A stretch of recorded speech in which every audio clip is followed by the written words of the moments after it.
This is the United Podcast Network. Welcome to Spouses Talking Houses with husband and wife real estate team Jennifer and Brian Frost. Everything you want to know about buying, selling, investing, and owning property. So let's get real about real estate. Welcome back to Spouses Talking Houses. This week, we are going to get real about buying a home when you already own a home. We're going to talk about how to go about it. We're going to talk about what the pros and cons are, and also what's the first step, where to get started. Before we get to that, though, let's just talk a little bit about what we've been up to lately, that Sure. realtor lifestyle. It's May 2020. It is. So I'm not even sure. Yeah, I know. Actually, this is the first time we've been in studio for, I think we figured out it was about 9 weeks, 10 weeks. But So, well, I've been doing a lot of comparative market analysis. I've been actually doing a lot of appraising during this pandemic, doing a lot of desktop appraisals, doing a lot of drive-by appraisals. I think I've done more appraisals over the last 8 weeks than I did probably all of last year, so that's been good. Been doing a lot of CMAs for our clients. Yeah. A lot of landscaping. You've been gardening up a storm, yeah. So I haven't been really getting out and around, but I have been outside. So that's basically what I've been doing. I'm happy to say I'm playing tennis again. That's right, you went back to golf. Oh, that's right. I have been golfing, so I've been out 4 times now. So yeah, nice thing about tennis is it's a naturally no contact social distancing sport. So I think golf is even more conducive to social distancing myself. Yeah, so it's working out. The weather's nice, and It's good to get outside. The other thing is we just put a new construction property under agreement, so I'm going to go with the buyers today, and they're going to make their selections for siding colors and cabinets and flooring, and that's just fun. And it's especially fun for me because I get to have tons of opinions and they don't have to follow any of them, and it's not my money and it's not my house. Not your house. All I will say is that's good for resale or that's not good for resale. And even then, the trends in colors in kitchens and baths change every 10 years, so you can't predict what the next wave's going to be. Yeah. So we do this all the time. We do. That you already own a house. Mm-hmm. I mean, if you're a first time home buyer, that is great because you're usually either living at home with your parents or you're renting. Right. So you don't really have to worry about selling a house to buy your new house. But in most cases, we're dealing with somebody who's buying. They're buying a new home and they already own a home. Right. So what are the logistics? And then we have a lot of Massachusetts clients that are selling in Massachusetts and moving to New Hampshire. Right. That's a whole different issue. Right, So, exactly. But what are generally the logistics of, because most people say, I can't do that. How do I do that? Yeah, So right. Well, there's 3 options if you already own a home. One is that you're going to own 2 homes, which most people can't afford. And even if they could, psychologically, it's quite a burden. Yeah. Okay. The second option is to be temporarily homeless. Also not a good option. Also not a good option because of the logistics there, and you've got to go into temporary housing and move all your stuff twice. And so the most common thing that we do is we buy and sell with the buyer and the seller simultaneously and then tie the 2 closings together. And that is simple but not easy. So there's that sounds easy. It does sound easy, doesn't it? So there's a lot of steps involved in that.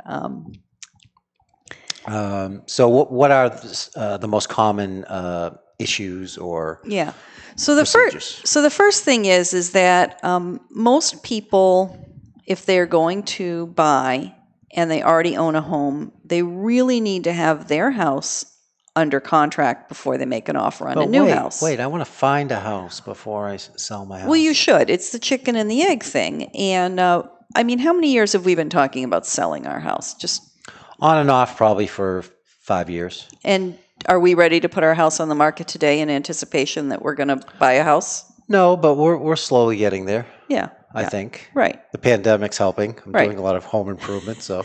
But until we saw somewhere we wanted to go, there's no way we're pulling the trigger. No. Right. Right. And that's just human nature. I mean, who is going to want to sell their house when they have absolutely no idea where they're going to go? So the first step usually is that I'm going to work with somebody to help them see that there are homes that they want to buy, but they have to know that they're not going to get any of those homes because their home's not currently on the market.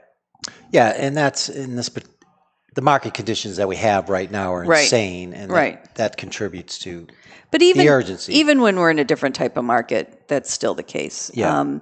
So right now, if you see a house that you fall in love with and you want to make an offer and your home is not on the market, number one, not under agreement, number two, and not even ready to go on the market, number three, which is the most common scenario, the likelihood of you making an offer that gets accepted on the house that you love is pretty much under 1%. Exactly.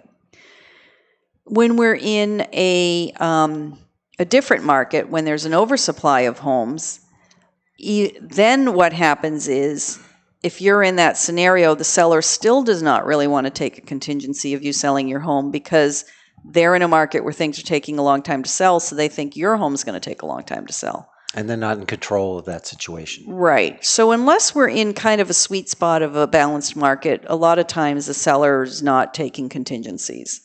That's number one. So number two, I have successfully brought people to see homes and their home was ready to go on the market. Like, they've prepped it, we've taken pictures, we've done the market analysis. In that case, if they make a strong enough offer and I can say to the agent, the listing agent on the home that they like, we will have this on the market tomorrow and we will have it under agreement within 2 weeks, that sometimes will work. And they, if you tell them basically what the home is, right, how desirable it is, why we think it's going to sell, with that, exactly, where they're going to price it, how aggressively they're going to do it. But that also means that you don't have other offers on the home that you want, because if you're competing against other offers, obviously you having a contingency is going to be a detriment in comparison to other offers. So the ideal scenario is that I already have your home on the market and I already have it under contract before you go look at homes. Psychologically, that does not work, because that is, you've become mentally homeless at that point. Or worse yet, you have to move in back with your parents. Or your kids. Yeah. So in that case, what I like to do is suggest that you put the house on the market subject to seller finding suitable housing. Again, that would be you and I. If I said to you tomorrow, hey, Brian, let's put the house on the market subject to us finding suitable housing. In that case, what we would do is we would solicit a buyer, solicit an offer, and that buyer would need to be flexible enough to say, if you guys don't find a house, you can cancel the sale. Okay, so that buyer is taking a risk. And that buyer also will give you additional time. I find that works well if we've already gone out and looked at homes. So we're doing a lot of things simultaneously. We've already gone out and looked at homes, and you've seen, there are a couple of things I could buy if my house was under agreement. And so then you are ready to pull the trigger as soon as your house goes under agreement. This is mostly how we do it. So mostly how we do it is we go out and we look at some homes just so that we know that what you think you want to accomplish is possible. Then we get your home ready for sale. We go over pricing. We get you pre-qualified or pre-approved, even better for a mortgage, and have it all prepped to go on the market. Yes, that's how we do it all the time, every day. All the time, every day. And sometimes I'm putting the house on the market that you own, let's say week 1, and then we're making an offer on a new house week 2. Other times we're making an offer on the new house week 1, putting the house on the market week 2. But a lot of that is simultaneous. And because of the way that the market is working, usually I can get anywhere, for suitable housing, I can get anywhere from 1 month to 3 months for you to find a house. And if we're going to do a contingency on you getting your house under agreement, I can usually get anywhere from 2 weeks to a month negotiated for that. So how generally does the leverage work? What's the best way to get leverage? Okay, the most leverage is if you do make yourself temporarily homeless. We sell your house, it's closed, home inspection's done, financing's done, it's closed, you have the money in the bank, your stuff is in storage, you're in a temporary living situation, either in a short-term rental or with family, or maybe you own a second home, something along those lines. And then when you go to make an offer on a property, you don't have a house to sell, and you don't have a house to close. That gives you the most leverage negotiating-wise. Gives you the most leverage negotiating-wise when you sell your house, because you're not trying to meet a specific closing date and you're not asking the buyer for extra time. And it gives you the most leverage when you're purchasing. And it also gives you the most control because you know exactly what you're getting out of your house. Whereas when we negotiate a property pre-home inspection and pre-financing appraisal, we don't know for sure that that's the amount that you're going to have out of the house. Why don't I just go out and get the infamous bridge loan? Yeah, I have not seen a bridge loan since about 1985. I know, but people still think it's the way to go. People still think that's a viable option. You might be able to get a blanket mortgage where you've got a current mortgage on your home and then a new mortgage on the next home and then a mortgage that covers the difference. But financially, it's a very risky thing to do, and banks are not doing those risky kind of loans right now. Have we talked about storage? Yeah. Moving twice. Moving twice is expensive. Moving once is no fun. Moving once is no fun. Moving twice is definitely no fun. So your next best thing for leverage is to have your home under contract and to have your buyer already have done their home inspection and to have time from your buyer for you to find suitable housing. And then you make an offer on a property. So at that point, really what you're saying to the seller of the property that you're buying is, this is just subject to the financing for myself and for my buyer. Of course, if that buyer is pre-approved, that's even better. And then home inspection for yourself. If you decide to do a pre-inspection on your own home before you put it on the market, that also can give you more leverage and more control, because we're not waiting to find out what things might need to be repaired. I might not suggest that you do a full home inspection, because it's like going to the doctors. There's first opinions and second opinions. But I would suggest doing things that are pretty concrete. Let's have the septic checked. Definitely the septic. Let's do well water tests. So we can tell on a lab test is going to be a lab test is going to be a lab test. So if you need to do some water treatment and it's going to cost you $3,000, let's find that out before you put the house on the market, and then we've already addressed that. I mean, you're going to have to do it down the line anyway. Exactly. So why not take care of it now? Why not take care of it now? And then we already know, how much money you're going to potentially have out of this house. And septic systems, absolutely. I mean, $250 to get a septic inspection to tell you whether or not you're going to need to put 3 months and $15,000 into a new system. Yeah, you don't want to be sitting there crossing your fingers when the septic guy comes out for that inspection. And oops. That's Brian's job, by the way. He goes to all our septic inspections and then texts me as soon as it's over, because that's the big one. Living the dream. That's the big unknown, and it's a big cost. So that gives you the most leverage, is the more secure that your deal is on your property. If you're able to get a cash buyer, no inspection on your property, that's wonderful. And I have had, recently this winter, we had somebody who they had made a couple of offers contingent on selling their house, and the sellers weren't taking it. And then we put their property on the market, subject to seller finding suitable housing. They got a couple of offers. One of the offers was not the highest, but it was a cash offer. It was no inspections, and it was going to give them, I think, 2 or 3 months to find a property. And because of that flexibility, the seller, who was also my buyer, chose that one because they just felt like the next time they wrote an offer, it was going to put them in a stronger position, and it did. They had got burnt too many times. They'd gotten burnt too many times, and yeah. That's actually become a lot more common, waiving the inspection in recent years. Something I would never do. Never Yeah. recommend. Yeah. But I suppose if you have a fairly new house, let's say built within the last 10 years, you might be more comfortable in doing so. Usually the people who will waive inspections, in my experience, are contractors, and they just go in and they say, I know that I'm already going to fix this, this, and that, Yep. and I'm assuming the septic needs to be replaced, and they bake that into that price. So that's usually more of a flip property, it's a cash sale, that Sure. type of thing.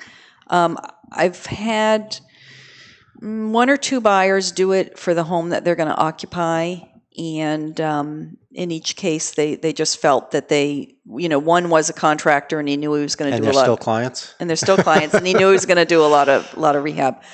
My suggestion actually for a buyer is to do a limited inspection contingency, to say, hey, we're going to do inspections because we need to know this, but we're not going to nickel and dime and ask for repairs or walk away over small things. We're only going to go up to a certain level. We're going to go up to a certain dollar amount. And so that way, if you still find out that the roof, the heating system, the septic, mold, a few high-ticket items, you're still protected for. But, if it needs appliances replaced or a tune-up on the furnace or stuff like that, you're going to accept it. Right. You're going to take that the way that it is. And that goes into multiple offer negotiations. So for me, what I try to do with the buyer is we're working on plan A, which is let's get your house ready to get on the market, and plan B, let's be looking at houses. And we can look at houses a little bit just to get our feet wet and know what to expect and know that you can get what you want, but we don't want to look at houses to a point where you're going to fall in love with something. So there's as much emotional here as there is financial. Yeah, and it's good to get out there and just see a few houses if you haven't been house shopping before. Right. I mean, because you can look at all the photos online you want, research all that information, but until you actually go walking through some of these homes, you really don't get a feel for what's out there. And, when we had open houses prior to the quarantining, it was easy to go to open houses and get a feel for that. And now it's a little bit trickier. Yeah. Yeah. So, what else? I can't read without my glasses, Brian. All right, where are we? Sorry. Have we met? All right, so I think we talked a little bit about the leverage issue and the flexibility issue. Is it slightly different, but similar? Yeah, let's just talk about risk. So when I put my home on the market and I say this is subject to seller finding suitable housing, we've just passed all of that risk on to the buyer. So we've said to the buyer, we want you to do a home inspection. We want you to commit to this house and not look at other houses. And we want you to go do a mortgage application and pay for an appraisal and a credit report and pay for a title search. But we could pull the plug on you any day. So you've taken your risk and you've shifted it all onto the buyer. So from a negotiation standpoint, that's something that I can and do get for sellers, but it does mean that it's going to reduce their buyer pool and it may not get them their top value. One of the things I suggest for a seller is that you offer to reimburse the buyer for their actual inspection and mortgage application costs should you withdraw, and that you cap that. Say, we will reimburse you your actual costs if you send us receipts up to a certain amount if we should pull the plug on you. So I think that way you're sharing the risk and it's a little bit more fair. On the other side, if I go to a seller and I say to a seller, I want to make an offer on your house, but it's subject to me getting my house under agreement, and it's subject to me putting my house on the market. It's not even on the market yet. And it's subject to me then closing with that buyer. And if those things don't happen, I want all of my deposit back. Then you have shifted all of that risk onto that seller of that property. The only thing you stand to lose at that point is your appraisal and inspection costs. Pay the appraiser. Exactly. So, to the person on the other side, that is not a very balanced situation.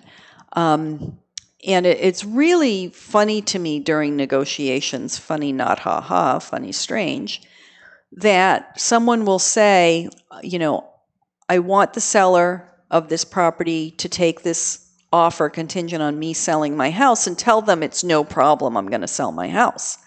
And if I don't sell my house, I want my money back. And I say, well, if it's going to be no problem to sell your house, why do you want your money back? Why don't you make your deposit non-refundable?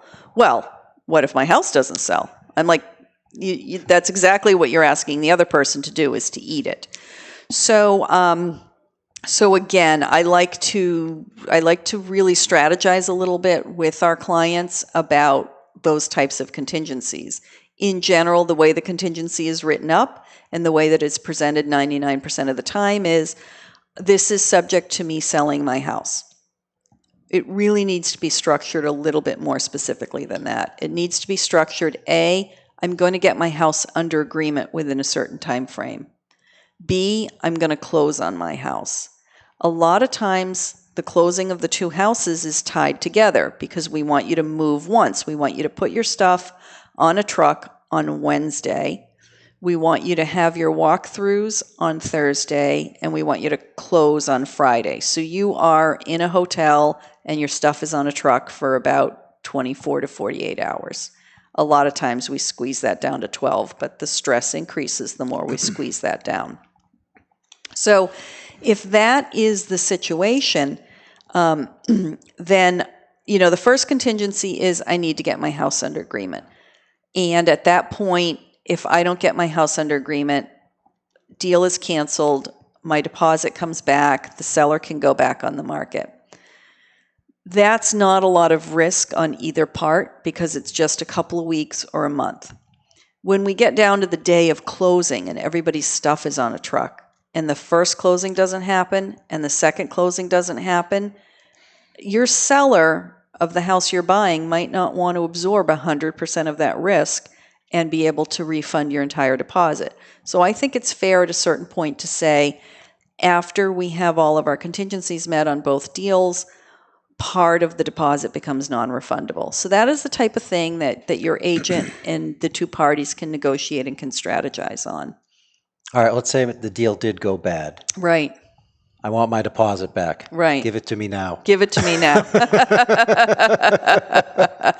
What do you mean I can't get my deposit this afternoon? So I would say we have deposit disputes very rarely, probably less than 5% of the time do we have deposit disputes. However, it is the number one angry call that a consumer is going to make to a real estate company or to the real estate commission. I want my money. So typically, when we're following the Massachusetts and the New Hampshire standard purchase and sale agreement forms, the listing agency holds that money, that deposit money, that escrow money in a separate escrow account, and they are holding it per the instructions of the purchase and sale agreement for the purposes of bringing it to the closing. We are not holding it. Yeah, we are not holding it, but the real estate company is holding it in an escrow account. That escrow account, that money is not our money as a real estate company, and we cannot make any decisions about it. Our instructions on the P&S are to deliver it to the closing. If there's not going to be a closing, then we need different instructions in writing.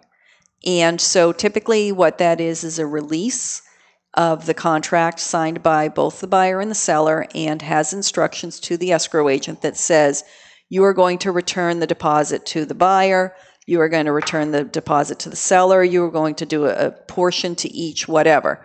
So if those parties have agreed that they are terminating the contract that they're already in, they need to give written instructions with signatures to the escrow agent. If the escrow agent does not get those written instructions, then they need the courts to tell them what to do. Either one of the parties can go to small claims court, or the escrow agency can file an interpleader, which means they're a third party asking to get the two parties to make a decision. The court costs for that are between $1,000 and $2,000. So if it's a $2,000 deposit, it's pretty much gone anyway. But the biggest misconception that we get is that a seller or a buyer will say, I think I deserve the deposit, cut me the check. That's not how it works. And then the other is that I want my check today. If that check has just freshly been deposited, it has to clear before we can cut a check back out of the escrow account. And if not, we've got to get the paperwork, and then the accounting department, they usually turn it around in a day or two, but it takes a little bit of time. The other scenario that we will run into when we talk about a contingency on a house to sell is what's called a kickout clause. And a kickout clause is, I need to sell my house to buy a house. My seller is going to accept my offer contingent upon me getting my house under agreement or closing it. However, they want to still solicit other offers. And should they get another offer that is equal to or better than my offer, Without the contingency, they will notify me, and it's usually a 48-hour or 72-hour kickout or first right of refusal. And so I need to use that time to remove my contingency. I either need to show that I can carry both houses and remove that contingency, or I need to show that I have my house under contract and I can remove that contingency. Otherwise, the second buyer gets it and kicks me out. And that's why it's called a kickout clause. all sounds pretty simple to me. All sounds pretty simple. Yeah. The thing for us really is just tying the closings together. So when I put the first property under agreement, subject to seller finding suitable housing, let's just say we've got 45 days to find a property, and then I'm going to add another 30 days on for closing the next property. So maybe I've got a 75-day closing on that particular contract. We all know going in, and we have a lot of communication with the buyer side, that closing date is going to be flexible and is going to slide based on when you find a property and what closing date you negotiate with the seller of that property. And then we're going to change the closing date on the first one, and we're going to tie the two closings together. And that's where the flexibility comes in. That's where the flexibility comes in. And the logistics of it I talked about a little bit before, but the logistics of it are that you are going to try to close both properties the same day. And ideally, we're going to close your current house in the morning, and you're going to get funded by 11:30 in the morning for that closing, and then you're going to use those funds at the next closing. And then that seller is going to be funded by 1 o'clock perhaps in the afternoon, and then you're going to get keys. So you're going to be completely vacated out of your house the day before, and you're going to get keys sometime mid to late afternoon the next day. No matter what, your stuff is going to be on a truck overnight. And after you've moved all that stuff into your new home, it's time to party. It is. It's time to party. Relief. What else do we need to talk about? I think we've pretty much covered everything. All right, let me take a look at the agenda. Sure. Let's see if I agree. In the meantime, why don't you tell us how the market is? Sponsored by Real Value Appraisal. Sure. Again, it's May 26, 2020. Just break down some numbers on our specific market area here in southern New Hampshire, which it's primarily Rockingham and Hillsborough County. But here are some of the figures for Rockingham County, which extends from Londonderry over to the seacoast, basically. These are April. This is from the New Hampshire Association of Realtors, and this is for New Hampshire single-family residential homes. Rockingham County, April versus April 2019. Closed sales are down 19%. Median sales price was up almost 7%. Sales volume is down 15%. And the days on market actually is down to 34 days on the market, a reduction of almost 35%. Pending sales, which is an indicator what's moving forward Right. here. That's your most current barometer. Exactly. Yeah. Is also down 23.6% from April of this year to April of last year. So do you think that's driven by the lack of inventory, or? It most certainly is. I Yeah. mean, we still have a very extremely limited inventory. And the COVID actually added to that, where we talked about in a previous episode that listings were down, and that's this same period for all of New Hampshire, 40%. So in a different market, when we would see a drop in sales like that, we would say, oh, there's less buyers. Right. But in this case, it's because there's less sellers. Exactly. Yeah. And a lot of people have postponed putting their homes on the market during this pandemic period. And if you're one of them, please call us. Especially if you're in that sweet spot of $300,000 to $400,000 in southern New Hampshire. There's nothing else on the market, so you're going to have multiple people bidding on your property. Yeah, hopefully. So it's definitely a good time to sell.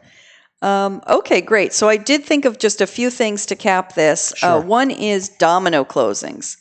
The more dominoes we have for a closing, the riskier it all becomes. I think the most I've ever been involved in was a 7 domino, where, somebody's got to sell to buy and that person's selling to buy, and, it goes on and on and on. So like when we've got 2 transactions that are tied together, that's complicated enough. But then when your buyer is also selling and your seller is also buying, any one of those dominoes has some issues, has some changes. Everybody's got to be able to shift and be flexible. And that certainly ups the... Just tell me when it's clear to close. Exactly. That certainly ups the need for antacids and ibuprofen and coffee and alcohol and whatever. The other thing is, it's so common for me to have a conversation with somebody that says, you know what I want to do is just sell my house and then go into a rental and then buy a house. And I'm like, great. Because that's the most leverage, right? And the most control. Flexibility, The most flexibility. However, the misconception is that they can just rent an apartment for a couple of months. Well, you're not. $500 a month, right? Exactly. You're not going to go rent an apartment for, well, now $1,200 is pretty typical for an apartment, but you're not going to go get a lease on a vacant that's cheap. apartment for 2 months. You're going to need to sign a year's lease. If you're going to go look at temporary housing, there are some apartments that are available for shorter term. They are usually furnished, and they include utilities and everything. And so they're closer to $3,000 a month. If you're going to go into a hotel, you're looking at $4,000 to $6,000 to $8,000 a month.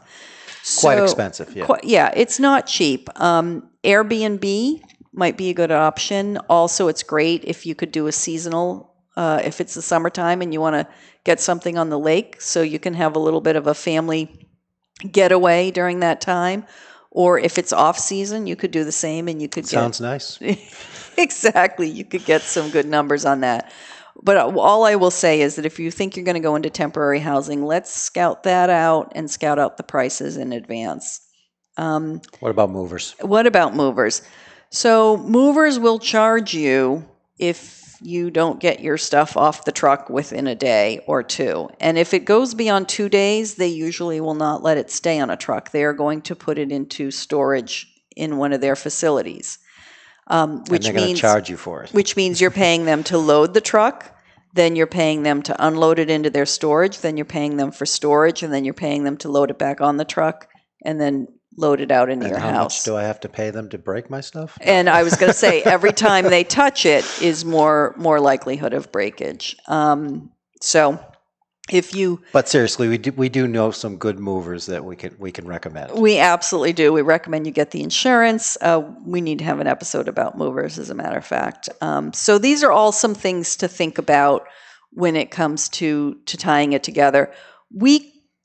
We definitely specialize in this, and we do a lot of back-to-back closings, and it's all a matter of staying on top of the details and a lot of communication.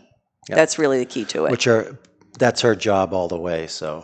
Yeah, you get to stand at the septic inspection. I'm done the CMA, I'm out. Exactly, No, exactly. That's not true. But. So anyway, I want to thank you so much again for joining us here at Spouses Talking Houses as we get real about buying when you already own a home. We want to ask you to like, subscribe, and share the podcast. If you do have a property you're thinking of selling and you'd like to move to another house, please give us a call. And if you've got any questions you'd like to ask in a future podcast, send them along. Thank you so much.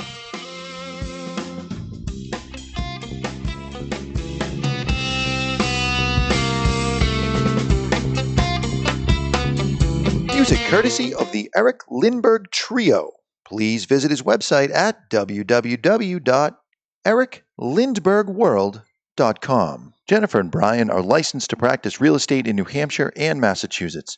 Brian is also a certified general appraiser in New Hampshire. They are not lawyers, accountants, home inspectors, or therapists. Real estate customs and rules may be different in your area. Each Keller Williams Realty office is independently owned and operated. The realtor name is trademarked to members of the National Association of Realtors. If you are currently under contract with a real estate agent, this is not intended as a solicitation. Views expressed on this podcast by Jennifer may not be shared by Brian and vice versa, nor are they necessarily the views of Keller Williams Realty. The views and opinions expressed by the hosts, guests, or callers of this program do not necessarily reflect the opinions of the Studio 21, Podcast Café, the United Podcast Network, its partners, or affiliates.